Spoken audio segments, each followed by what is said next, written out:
Ako naniniwala na sa paghihiwalay, isa lang lagi yung may diferensya, 'di ba?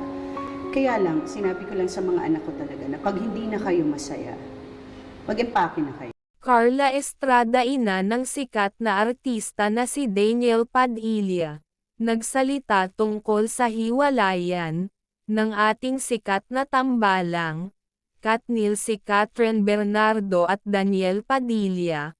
Banggit ni Carla Estrada na kung hindi na raw masaya ay itigil na ang relasyon, sapagkat parehas lang kayong masasaktan sa huli kung ipagpapatuloy niyo pa. Ngunit dagdag rin nito, na hindi raw siya naniniwala na isa lang ang nagkaroon ng diferensya sa isang relasyon o sa relasyon ng dalawang magkasintahan. Ibig nitong sabihin, kung kaya't, hindi lang si Daniel Padilla ang nagkamali sa kanilang relasyon ni Kath. Marami ang naging tanong ng mga netizen kung bakit ito nangyari sa kanila dahil mahigit 11 na taon ng kanilang pagsasama sa showbiz na.